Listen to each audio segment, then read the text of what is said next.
Hello there, fellow folks. Welcome back to the channel, and welcome back for the What If series. In the next vid, I'll be talking about today. So, in the past 2 years, I'd mentioned about what if these artists takes the stage to the Super Bowl. In 2024, I talked about John Farnham. Then in 2025, I talked about Tom Jones. But this year, in 2026, I'll be talking about what if in Super Bowl 1974 wouldn't be Elvis Presley. So, what if Elvis takes the stage in 1974 at the halftime show? So, what if it would happen?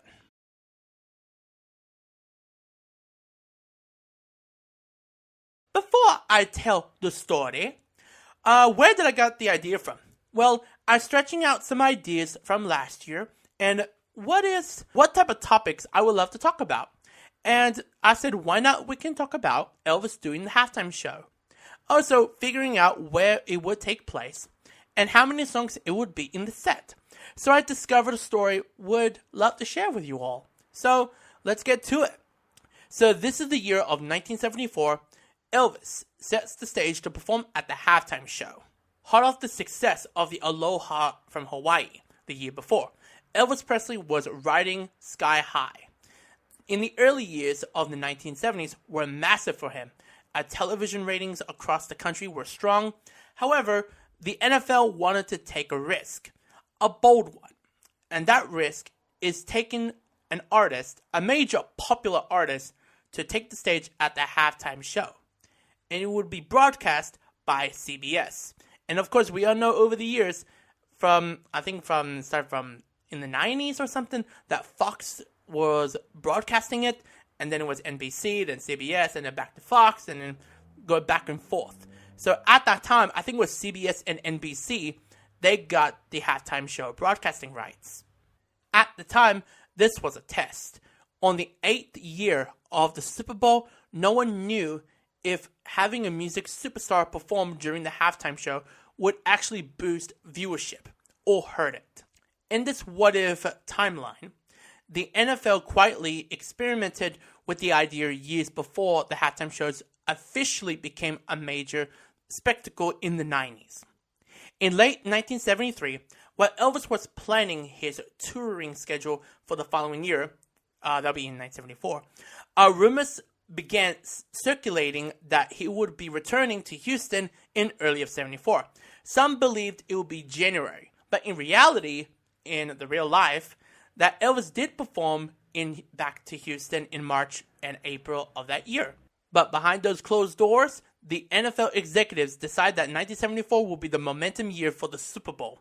That they wanted to make history by testing an artist led the halftime show.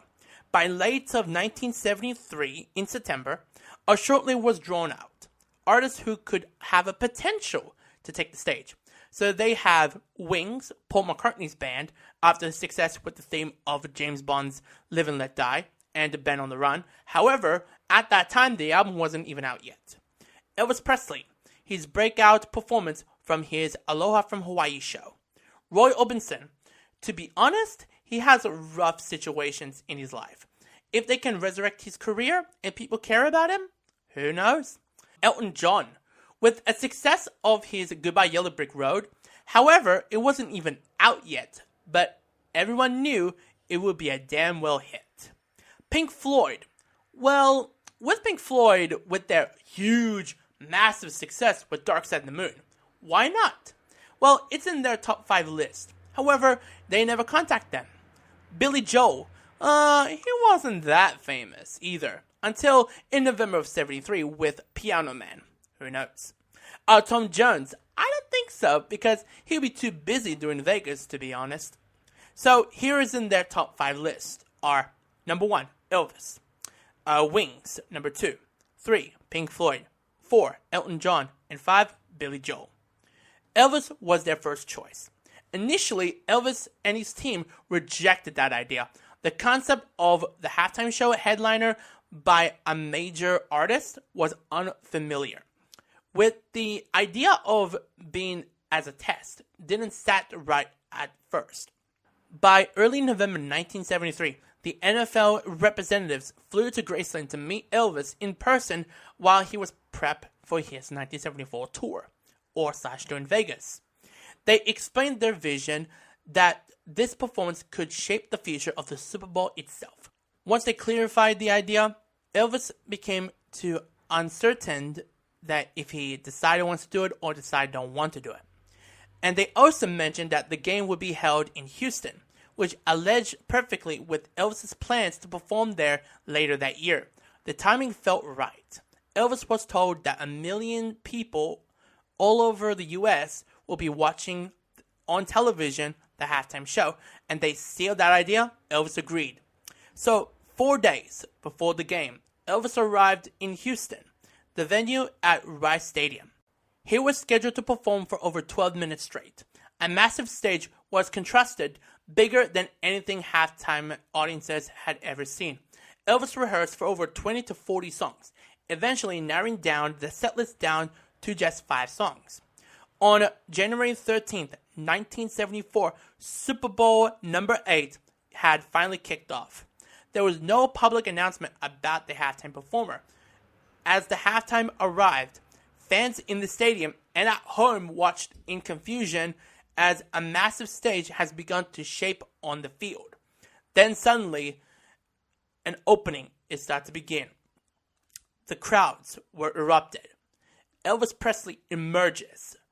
No one expected it. This was the first time ever that a major artist had taken the Super Bowl stage. A complete fucking surprise. So Elvis will be performing all of his hits. So it goes like this.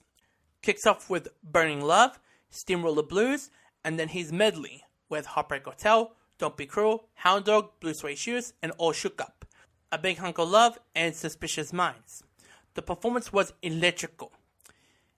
The ratings skyrocketed, doubling the usual viewership. The experiment was a massive success.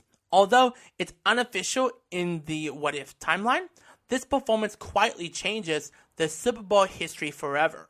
But honestly, I wish Elvis had lived long enough to headline a halftime show in any decade. Seeing an older Elvis commanded that stage would have been legendary.